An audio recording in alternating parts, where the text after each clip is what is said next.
Inilah wayang kayu karya Joko Suwiono, warga desa Mojorejo, Kecamatan Kebonsari, Kabupaten Madiun, Jawa Timur. Wayang kayu yang dibuatnya mampu menembus pasar luar negeri mulai Asia hingga Eropa. Dan bahkan untuk omset, Joko mampu meraup untung hingga puluhan juta rupiah setiap bulannya.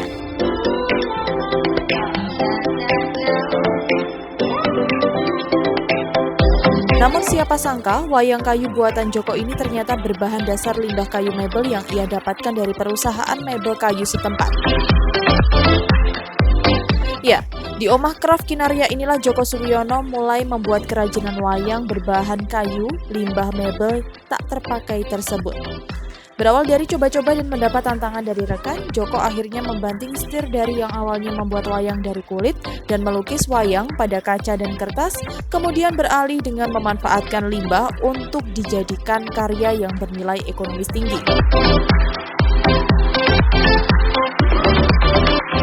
Proses pembuatan wayang kayu terbilang cukup rumit dan membutuhkan ketelatenan yang tinggi.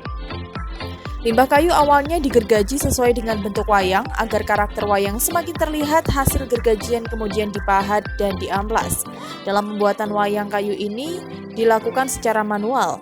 Joko mengaku untuk menyelesaikan satu buah wayang ia membutuhkan waktu sekitar 2 hingga 3 hari pengerjaan, tergantung besar kecilnya wayang dan tingkat kerumitannya.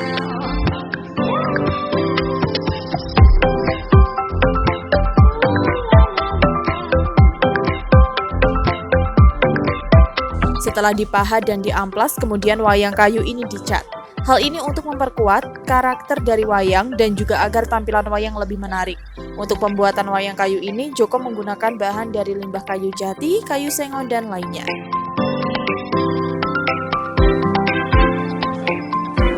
Alhamdulillah, seiring perjalanan dari yang awalnya kita membuat wayang ini, jadi wayang kita ini dari yang awalnya itu kita buat flat, kita sungging, akhirnya mengembang dari flat, kita ukir, terus flat kita bentuk hampir 3D. Jadi ada lengkung-lengkungannya di perjalanan itu. Jadi ada beberapa grade mas. Jadi yang biasa nanti ada grade sendiri, nanti ada pasarnya sendiri. Sampai akhirnya untuk yang bisa dibilang yang grade tertinggi itu yang sudah kita modif, ada lengkung-lengkungannya, terus ukir, sungging. Ini ya jelimet juga, memang sulit. Jadi membuat kecil ini malah lama, yang kecil-kecil seperti ini. Kalau di pembuatannya itu yang kesulitan itu intinya begini. Kalau kita membuat barang yang kecil seperti ini, semakin kecil kan semakin sulit. Apalagi kita mau semakin pengennya lebih detail gitu, akan semakin sulit. Kalau kesulitan sama saja sebenarnya, dari mulai penggergajian itu juga mahat yang ini teksturnya ini, baru yang finishingnya ini. Kalau yang nyungging ini, pewarnaan ini nggak boleh keliru soalnya. Ini harus sekali jadi, nggak bisa diulang, bisanya ditambah. Dan ini butuh ketelitian kan memang gini. Kalau untuk yang biasa saja, yang flat saja, yang halus gitu, satu ini 2 hari lah jadi. Tapi beda nanti ketika kita menginjak yang flat, kita lengkungkan, kita ukir, itu satu ini bisa 3 hari sampai 4 hari. Karena memang ini perlu lebih teliti lagi. Karena untuk menghaluskan ini kan memang lebih kecil-kecil, kurang segini, kan kecil sekali ini. Untuk mukanya gini, ini lebih sulit ini kalau kecil. Lebih mudah yang besar. Cuma kalau yang besar nanti jatuhnya bukan limbah lagi gitu, karena lebih lebar. Karena kita nggak pakai kayunya, kalau ini nggak sambungan kan, ini langsung semua. Kalau harga yang termurah itu gantungan kunci mas, itu 10.000. Nanti range harganya antara 10.000 ya sampai yang custom, yang besar-besar itu ya bisa 5 jutaan bisa lah, tergantung ukuran sama tingkat kesulitannya juga.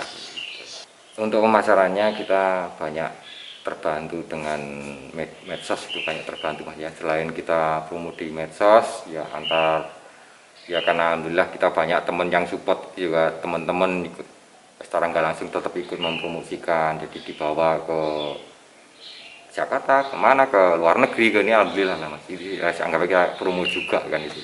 Jepang, Malaysia, kemudian Thailand, Taiwan, ada yang ke Hong Kong, terus ke Cina, ke Belanda, ke Australia, ke Turki pernah, ke Inggris juga pernah, ke Brunei pernah, 11 negara atau berapa itu, 11 negara ada. Ya alhamdulillah, yang awalnya kita ya bisa dibilang omsetnya biasa saja lah mas, antara ya nggak mesti ya, namanya juga kerajinan tergantung apa pemesanan. Ya omset kurang lebih ya antara kotor lah ya, kotor ya, kita kotor bisa sampai 30-an juta kotor satu bulan lah ya, bisa. Selain wayang, kita kan memang memanfaatkan limbah kayu mas ya. Alhamdulillah Omah Kinaria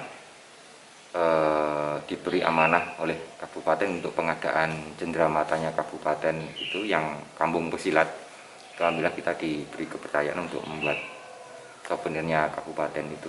Alhamdulillah tetap berjalan lah sampai saat ini. Bukan hanya dari kabupaten saja, untuk kampung pesilat kadang instansi juga membutuhkan mungkin yang beda namanya itu. Ada banyak contohnya di sana.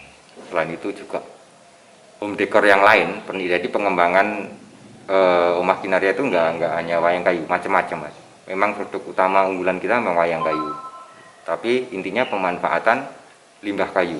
Jadi bisa kita manfaatkan dengan banyak macam mas. Ada box, ada home decor, kemudian ada apa itu?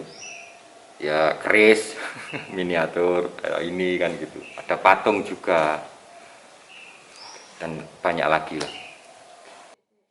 Dari Madiun, Kusnanto, Garda TV.